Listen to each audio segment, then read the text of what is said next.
میرے نبی پاک علیہ السلام نے فرمایا جس کے ذمے بہنیں لگ گئی، جس کے ذمے بہنیں جس کے ذمے لگ گئی، باپ کمزور ہو گیا یا باپ انتقال کر گیا، جس کے ذمے بہنوں کی ڈیوٹی لگ گئی، محبوب فرمانے لگے اس نے 3 بہنوں کی اچھی پرورش کی، اچھا ادب سکھایا اور عزت کے ساتھ رخصت کر دیا، یا 2 بہنیں اس کے ذمے لگی، اس نے آداب سکھائے، یہ ابو داؤد شریف ہے، ابن ماجہ ہے، اور پھر ان کو رخصت کر دیا عزت کے ساتھ۔ پھر ایک مقام پہ فرمایا چلو ایک بہن ہی اس کے ذمہ لگی تھی، اس نے ادب سکھائے، آداب سکھائے، عزت سے رخصت کیا، حضور کیا ملے گا؟ فرمایا باقی نیکیوں والوں کو ثواب ملے گا، جو بہنوں کا بوجھ اٹھائے گا جس طرح میری 2 انگلیاں جڑی ہوئی ہیں اس طرح میرے ساتھ جڑ کے جنت میں داخل ہو جائے گا۔ ابھی اس حق کا تعین کس نے کیا؟ نبی پاک صلی اللہ علیہ وسلم۔ اب اگر کہیں یہ کہا جائے کہ بس بھئی صحیح ہو گیا، تمہارا کیا کام ہے، تمہاری کوئی ذمہ داری ہے، تم نے کوئی ٹھیکہ اٹھایا ہوا ہے، تم کوئی زیادہ سیانے ہو، تم کوئی زیادہ سمجھدار ہو، تو اسے کہا جائے گا ذرا ٹھہر جا، اس طرح کی بات نہ کر، یہ وہ حق ہے جو میرے مصطفیٰ نے بیان فرمایا ہے۔ جہاں بیوی کے حقوق بیان فرمائے وہاں میرے نبی پاک نے بہن کے حقوق بھی بیان فرمائے۔ دیکھیے نا، جناب ام ہانی حضرت علی کی سگی ہمشیرہ تھی، نبی پاک صلی اللہ علیہ وسلم کی چچا زاد بہن تھی، پر اللہ کے رسول ہمیشہ انہیں تحفے بھیجا کرتے، ان سے محبت فرماتے، ان کے بچوں کے ساتھ پیار کرتے۔ فرمایا علی کی بہن نہیں، یہ میری بھی بہن ہے۔ کیا لوگوں کو تاریخ کی وہ بات یاد نہیں؟ آج میں نے دیکھا ہے بھائی کے پاس شاہ خرچیوں کے لیے بڑے پیسے ہوتے ہیں، بھائی کے پاس بڑا سرمایہ ہے، جب شاہ خرچیاں کرنی ہو، سال کے بعد 2-3 چکر کاغان نران کے بھی لگانے ہو تو اس کے پاس روپیہ ہے، پیسہ ہے، اور اگر اس کی اماں کہہ دے کہ بیٹا عید کا موقع ہے، کوئی پرانا جوڑا ہی اٹھا کے بہن کو دے آ، تو کہتا اماں حالات بڑے سخت ہیں، اب میں تمہیں کیا بتاؤں۔ ہمیں وہ بات یاد نہیں کہ نبی پاک کی رضائی بہن جناب شیمہ جب ان کے قافلے کے خلاف مسلمان لڑے، انہوں نے جنگ کی اور وہ قید ہو کے آئیں، حضرت ابو ہریرہ سے کہنے لگی جا کے مصطفیٰ کریم کو بتاؤ میں تمہاری بہن ہوں۔ حضرت ابو ہریرہ کہتے ہیں میں بی بی کا پرانا دوپٹہ دیکھتا، اس کی کیفیات دیکھتا، پھر جملے دیکھتا، مجھے سمجھ نہ آتی، تو میں نے جا کے حضور سے کہا کوئی شیمہ نام کی بی بی ہے، تو کہتے ہیں ابھی میں نے جملے بھی پورے ادا نہیں کیے، نبی پاک ممبر سے اٹھ کے کھڑے ہو گئے اور رسول پاک کی چادر مبارک ممبر پہ رہ گئی، محبوب اٹھ کے گئے اور پھر جناب شیمہ کو گھر لے گئے اور پھر فرمایا عائشہ کو بلاؤ، فاطمہ کو بلاؤ، سودا رفسہ کو بلاؤ، ان سب سے کہو آؤ دیکھو میری بہن میرے گھر میں آئی۔ یہ رشتوں کا احساس، یہ رشتوں کی کیفیات، یہ درد، یہ سوز، یہ حضور نے ہمیں تعین کر کے دیا ہے، یہ نبی پاک علیہ السلام نے ہمیں بتا کر کے دیا ہے۔ حضور نے ڈھیروں تحفے دیے اور ایسی آفر کی جس کے لیے امت تڑپتی ہے، ترستی ہے۔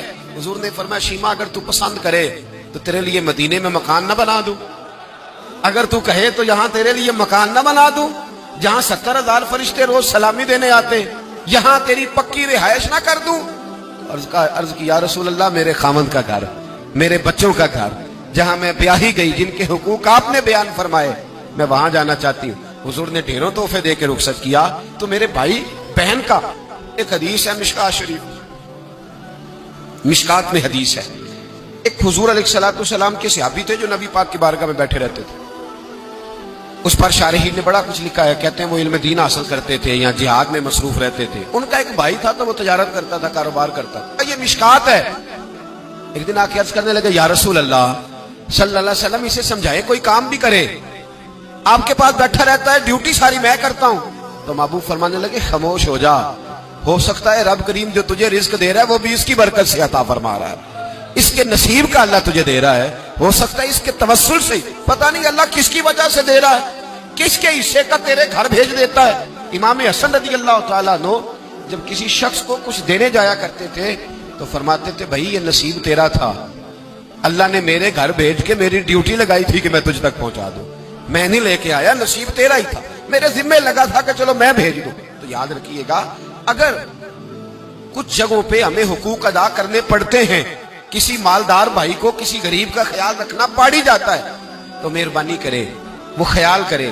میں نے ایک امیر بھائی سے ایک دفعہ کہا کہ تیرے غریب بھائی کی بچیاں بڑی ہو گئی ہیں، تیرے بچے ہیں، رشتہ لے لو، رشتہ لے لو۔ تو کہنے لگا نہیں وہ جب شادی کرے گا تو میں تعاون کروں گا۔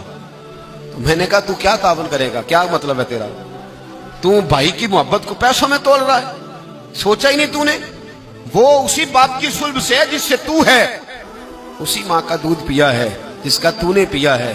تجھے وہ دور بھول گیا ہے کہ جب گھر باہر کوئی تیرے بھائی کو گھورتا تھا تو کہتا تھا میں آنکھیں نکال دوں گا. تیری جرت کیسے ہوئی؟ میرے بھائی کو گھورتا ہے اور آج تو کہتا میں تعاون کر دوں گا. میں نے کہا تعاون تو کرنے والی بڑی دنیا ہے, تو تھوڑی توجہ کر, خیال کر. اللہ بڑا مہربان ہے, بعض اوقات دل میں بات ڈال دیتا ہے. صبح فجر کے وقت مجھے ملے تو کہنے لگے آپ نے بات تو بڑی پتے کی. میرے گھر کے اندر کچھ کیفیات ایسی تھی پر رات میں نے بدل دی ہے. اب دعا فرمائیے کہ اللہ مجھے اس احساس پر استقامت عطا فرمائے. تو ہمارے ہاں احساس نکلتا چلا جا رہا ہے. اب ذرا آگے بڑھیے.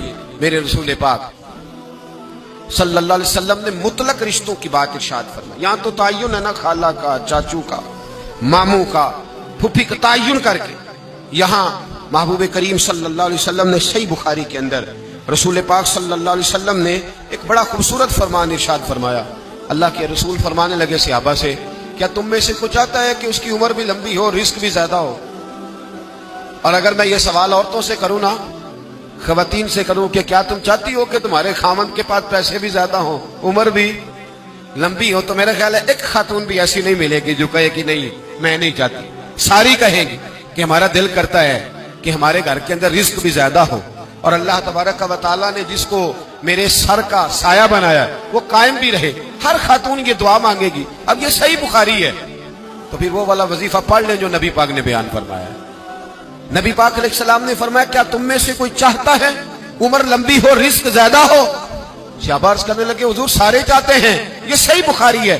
تو محبوب فرمانے لگے پھر وظیفہ سنو, اپنے رشتہ داروں کے ساتھ اچھا سلوک کرو, اللہ تمہاری عمر بھی لمبی فرما دے گا, رزق میں اضافہ بھی فرما دے گا. رشتہ داروں سے اچھا سلوک کرو, صلہ رحمی کرو, ان کا خیال کرو. اگر غریب ہے تو ان کی مدد کرو. اگر کسی جگہ تمہاری ڈھارس کی انہیں ضرورت ہے تو ان کی ڈھارس بندھاؤ, تھوڑا آگے بڑھو, ان کے ساتھ تھوڑے رشتوں کو نبھاؤ. تم تو صرف ایک رشتہ دار کی حوصلہ افزائی کرو گے, بیمار ہوگا تو تیمارداری کرو گے, کسی تکلیف میں جا کے اس کی دلجوئی کرو گے, اللہ تمہیں اس کا انعام یہ دے گا کہ رب تبارک و تعالیٰ تمہارے رزق میں بھی اضافہ فرما دے گا اور تمہاری عمر کو بھی لمبا فرما دے گا. اب ہمارے ہاں ہوتا یہ ہے کہ لوگ کہتے ہیں جی میرا رشتہ دار سخت بہت ہے, بڑا سخت ہے. دنیا میں سب سے سخت رشتہ دار میرے نبی پاک کو ملے تھے.